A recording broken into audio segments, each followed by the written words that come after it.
terzo Amadio, numero 21 per lui, poi Alex Battic, 837, un colpo alla caviglia.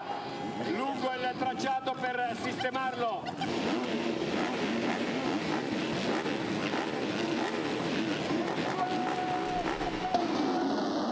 It was a dramatic third round of the FIM MX2 MX1 Motocross World Championship at Fermo in Italy.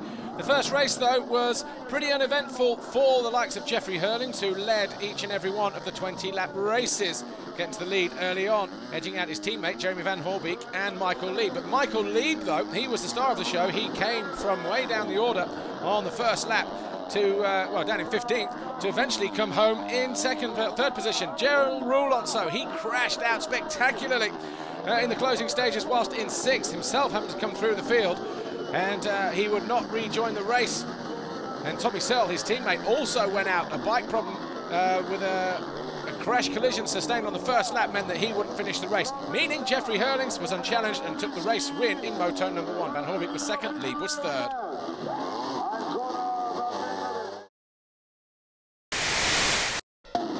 MX2 race 2, and Tommy Searle on the Kawasaki got squeezed going into the first turn, and watch this, he went down hard, took a load of guys down with him. Jeffrey Hurlings also got caught up in that crash, but he came through on the first lap in 11th place and started to pick riders off left, right and centre. Tommy Searle meanwhile was down in 30th position, and he had a lot more work to do. Up front, in the early stages, it was the number 89 of Van Hoorbeek who led, but for 13 laps, Mike Leib led until he was caught and passed by first Jeffrey Hurlings and then Tommy Searle. Tommy Searle making her way through with about 3 laps to go. That would obviously then mean Tommy Searle would be in 2nd position. Michael Leib, though, on the verge of taking his first ever overall position on a podium in an MX2 Grand Prix. Jeffrey Hurlings would win the race, he would win the overall Grand Prix. Mike Leib would be 2nd overall. 3rd overall was Jeremy Van Hoorbeek, and that was your podium here in Fermo in MX2.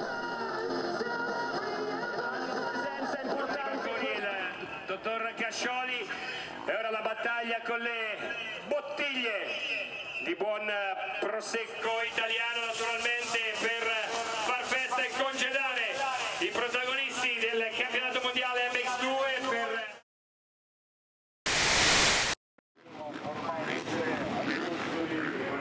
E sì, ci siamo! Mister Nicol, alza la bandiera verde e il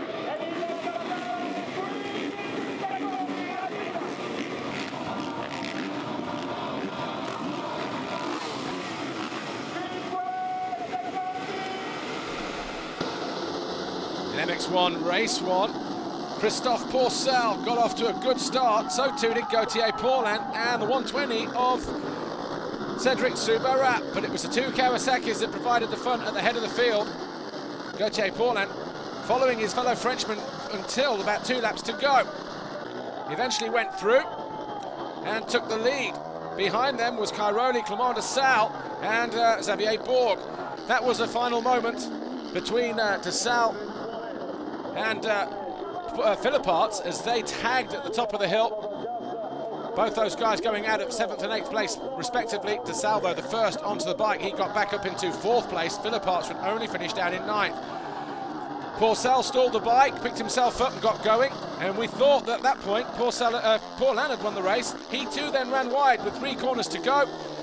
He could not then re-challenge, and it was Pourcel who took the win. Paulin was 2nd, Cairoli was 3rd. MX1 race 2, and just like in MX1, a Kawasaki found himself down at the turn 1, and it was Gauthier Paulin. Sean Simpson also got tagged going through there, so it's going to be a tough ride through for the Frenchman, Gauthier Paulin. Up front, though, it was Tony Cairoli and Christophe Pourcel. They were 1st and 2nd, while Clément de Salle got his Rockstar Energy Suzuki through into 3rd. And that was pretty much how it stayed. Cairoli, Pourcel, de Salle to Dijker. Cairoli winning the race, Pourcel won the overall Grand Prix. But that was Cairoli's race win on home soil. The overall Grand Prix, though, that was it. With Pourcel, Cairoli and de Salle.